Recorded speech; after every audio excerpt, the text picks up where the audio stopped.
started in the blink of an eye just before daybreak on Holy Thursday was over by noon. Even so, it was cold, and the men who lay scattered among the goods in the sand were drenched by the sea and the snow. Some of them looked asleep, the pallor of death on their skin the only indication that the Lord had already taken them into his merciful embrace.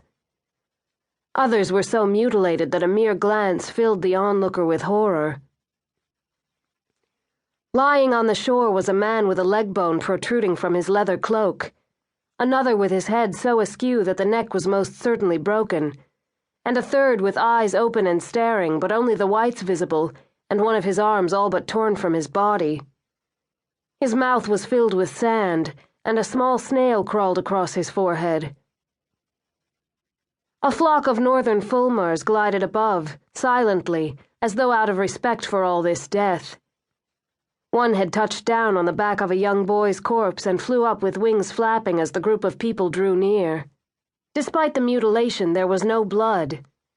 The corpses had already been washed in the salty water. Hel, the goddess of death, reigned here. There was an eerie quiet, no sound but the innocuous washing of the waves. A few eider ducks cooed softly at each other as they rode the waves between the land and the Helenharholmi islet. 3 bodies lay on the raised beach, blue and dead in the wilted dune grass. Most likely they had made it onto dry land alive, but had been given the kiss of death by the cold and their own injuries. The rough green waters of Skagafjord had sucked down 2 ships, lock, stock, and barrel.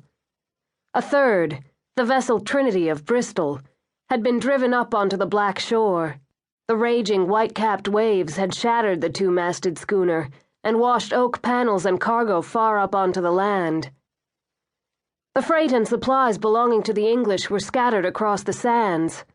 Shoes by the dozen, tin cups and plates, rolls of burlap, sailcloth and ropes, boxes and oars. A spared barrel of beer rolled back and forth on the shore with the movement of the waves.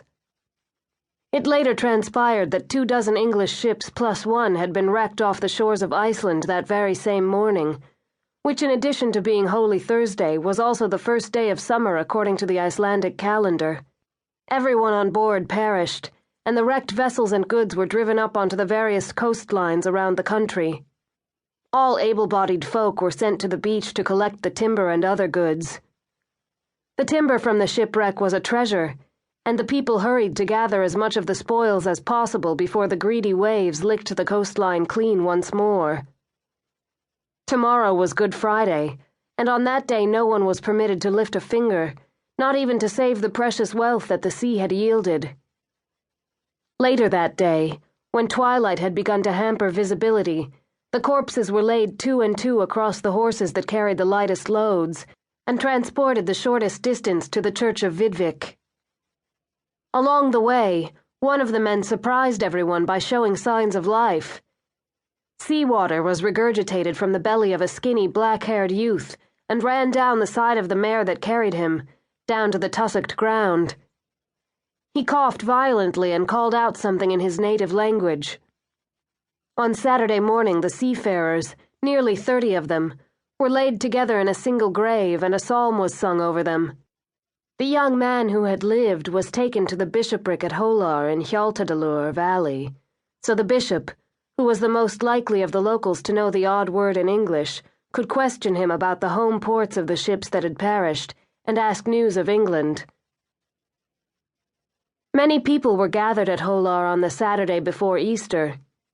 His Grace, Bishop Jan Toffason, had invited the elite of the See of Holar to celebrate the resurrection of the Savior, and the Mass for consecrating the fire was about to commence when the youth was brought in.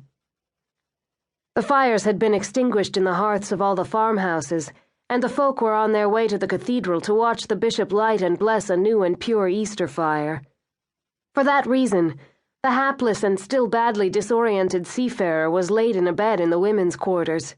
It was still unclear whether or not he would survive past Easter Sunday. Wenches dressed him in woolen undergarments, and a few children were made to get into bed with him to help warm him even more.